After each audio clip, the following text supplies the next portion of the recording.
माता की वंदे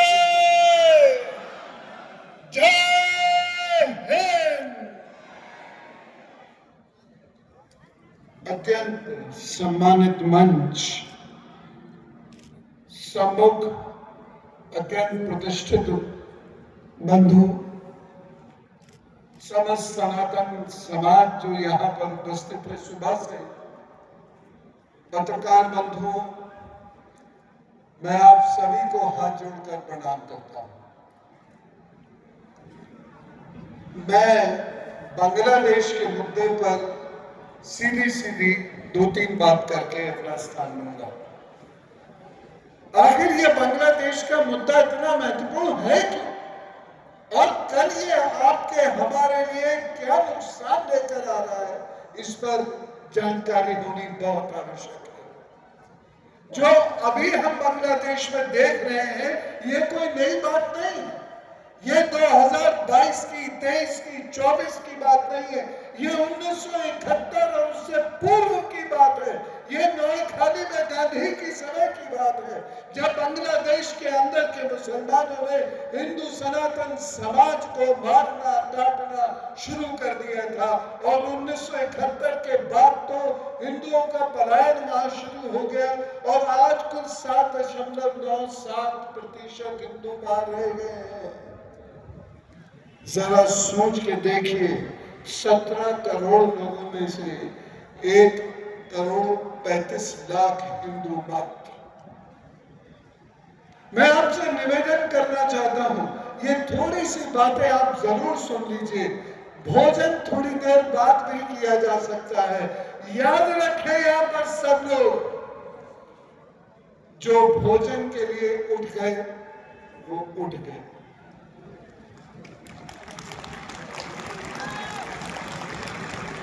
अगर आज भोजन छोड़ के देश की बात नहीं करी तो तैयार रहना कल किसी का भोजन बनने के लिए।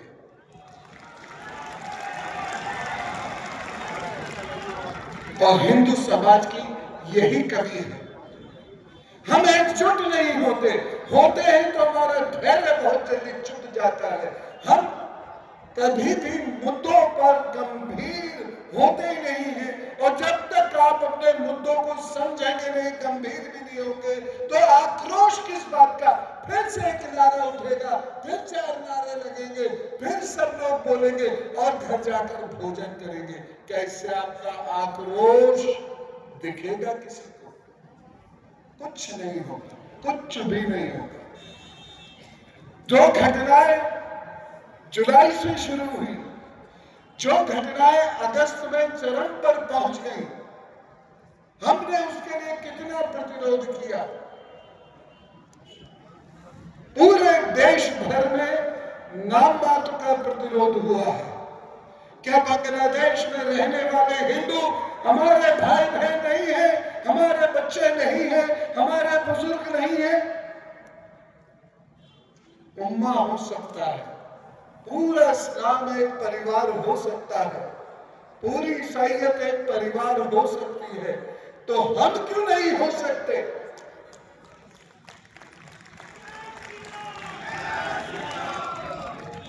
आज पूरे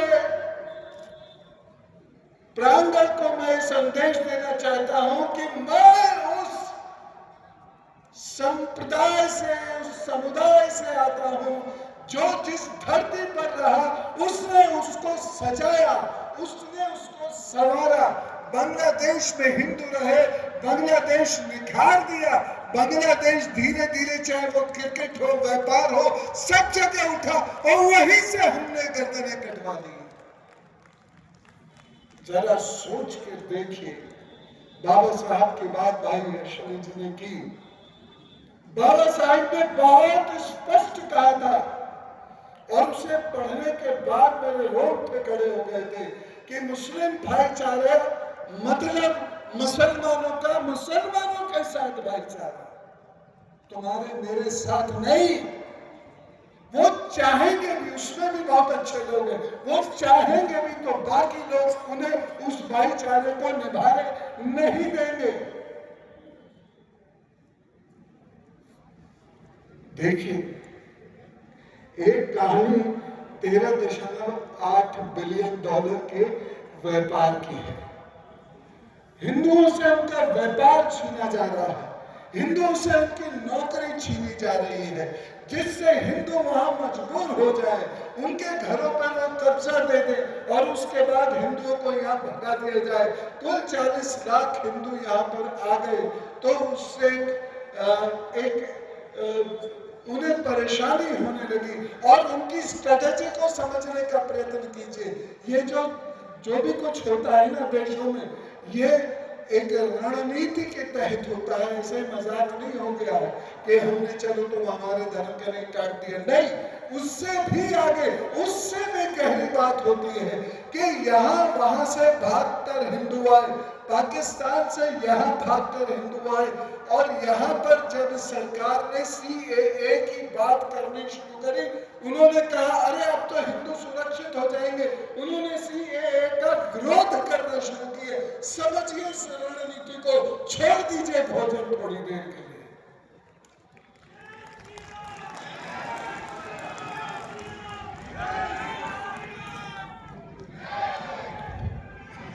यहां पर 10 लोग मरे मुसलमानों में, एक भी नहीं मरना चाहिए। मैं संविधान के पक्ष की बात कर रहा हूं, एक भी नहीं होना चाहिए, लेकिन 10 लोग जब मरे तो जमायत इस्लामी ने कितने बड़े बड़े जुलूस निकाले, तौहीद रजा कितना बड़ा बड़ा बोले, मदनी साहब कितना बड़ा बड़ा बोले।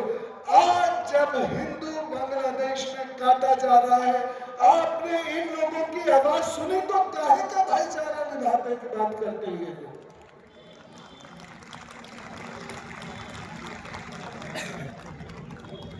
मैं ये नहीं कह रहा कि आप लड़िए झगड़िए, मैं ये कह रहा हूं कि आप थोड़ा सतर्क होकर रहिए, क्योंकि बांग्लादेश की जो घटनाएं हैं उसका सीधा प्रभाव भारत की राजनीति पे पड़ रहा है, भारत की सांप्रदायिकता पे पड़ रहा है, भारत के हिंदुओं पे पड़ रहा है, भारत के व्यापार पे पड़ रहा है।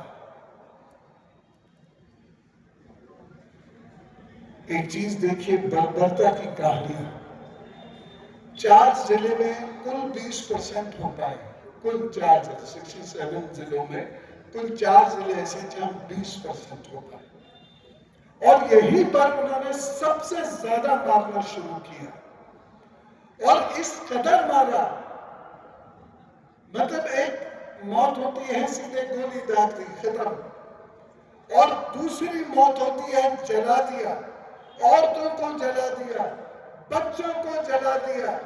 ऐसा रेप की मैं अगर बताने लगूंगा तो शायद मैं ही आरोप दूं, लेकिन यहां का हिंदू सचेत नहीं होता। सन 71 से आज तक सचेत नहीं हुआ। जब बात करेंगे बहुत जोर से घंटे बजाएंगे, अच्छी बात है पूजा करना, राम को याद कीजिए, लेकिन कोदंडधारी राम को याद कीजिए। श्री कृष्ण के गीत गाइए, लेकिन योगेश्वर श्री कृष्ण के गीत गाइए, जिन्होंने धर्म की स्थापना के लिए कितना बड़ा युद्ध किया, कहीं नहीं थके, कहीं नहीं डरे, और उन्होंने धर्म की स्थापना इस भारत भूमि पर की।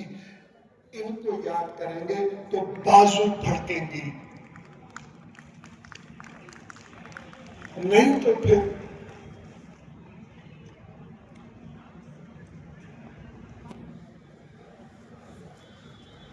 जमायत इस्लामी ये बदनुमा दाग है पूरी मानवता के ऊपर। भारत में ये लोग खुले घूमते हैं, हालांकि पिछले 10 सालों में बहुत सारे लोग अंदर सलाखों के पीछे हैं, लेकिन अभी बहुत लोग चाहिए, बहुत सारे लोग।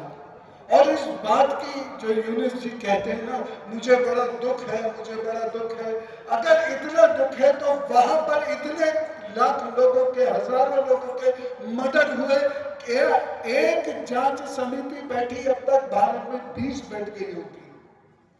भारत में अलग अलग पॉलिटिकल पार्टीज आकर खड़ी हो गई होती, वहां अभी तक एक जांच समिति बैठी है। और दूसरी बात मैं ये भी कहना चाहूंगा कि बांग्लादेशी यहाँ आते हैं, जिस रास्ते से आते हैं, फिर जिस किशनगढ़ में वो ट्रेनिंग लेते हैं, वहां से जहां जिस प्रकार से पूरे हिंदुस्तान में फैलते हैं, कौन नहीं जानता। और उन लोगों पर देशद्रोह का मुकदमा चलना चाहिए, चाहे उनका ओहदा कितना ही बड़ा क्यों ना हो, जो इनको संरक्षण देते हैं। जब ये कहा जाता है कि एक वोट की कीमत बहुत होती है, तो बांग्लादेश से जो इतने सारे लोग आ गए हैं, पाकिस्तान से इतने लोग आते हैं, उनके वोट की कितनी कीमत होगी, जरा सोच के देखिए। मैं ये नहीं कहता X party, Y party, Z party, लेकिन मैं ये तो कह सकता हूं ना कि एक ऐसी ही पार्टी को लेके आना है जो हिंदुओं की बात कर सके, जिसके राज में हिंदू बात तो कर सके।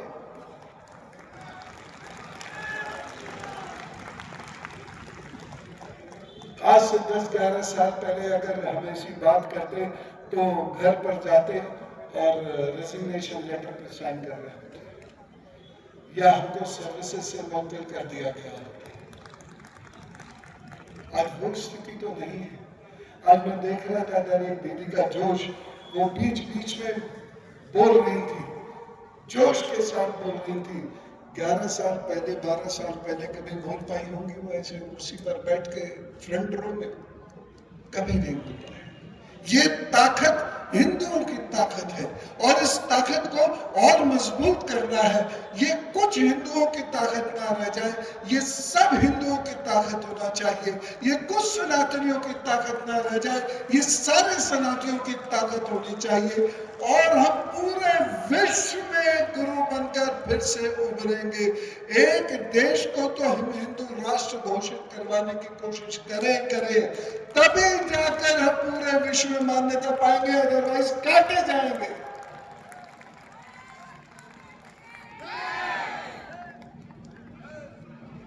अफगानिस्तान, पाकिस्तान, बांग्लादेश, ऑस्ट्रेलिया, कनाडा, क्या क्या अत्याचार कब तक हम सहेंगे? कब तक? नौकरियां तो फिर भी नहीं बच रही, व्यापार तो फिर भी नहीं बच रहा।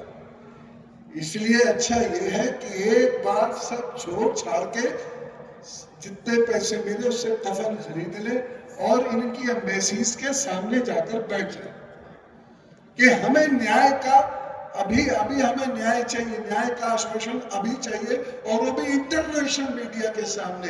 ये वही इंटरनेशनल मीडिया है जो 10 मुसलमानों के लिए पूरी दुनिया को सर पर उठा लेता है।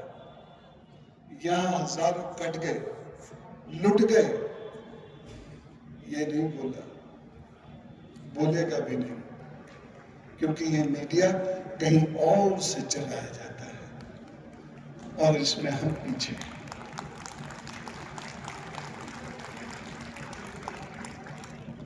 तो मैं आपको एक बात कहना चाहूंगा। मेजर शरीफ है एक बांग्लादेश में, जो काम शराफत के कभी नहीं करते, उन्हीं के नाम सबसे ज्यादा शरीफ मिलेंगे। मेजर शरीफ ने क्या कहा? 30 लाख विद्यार्थियों के साथ जिस दिन चाहूं कोलकाता को कब्जा लूंगा। 30 लाख विद्यार्थियों की सेना है उनके पास। ये मेजर शरीफ का बयान है। हम कह सकते हैं क्या?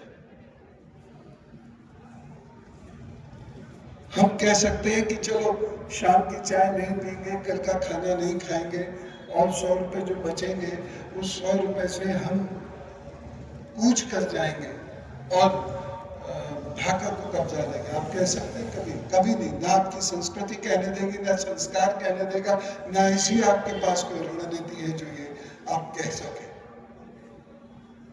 इसलिए मेरे भाई बहनों से, अग्रजों से बच्चों से, युवाओं से मैं ये कहना चाहूंगा कि अपना राष्ट्रवाद याद रखो, राष्ट्रवाद पे कायम रहो। तुम जिस संस्कृति की संतान हो, उस संस्कृति की धरोहर को सीने से लगा के रखो, बचा के रखो। तुम किसी दिन काम भी आ सकते हो, आ जाना, क्योंकि तुम्हारा एक व्यक्ति का या मैं काम में अगर आ गया तो मैं कम से कम 100 परिवारों को निडर बना जाऊंगा, 100 परिवारों की सुरक्षा हो जाएगी।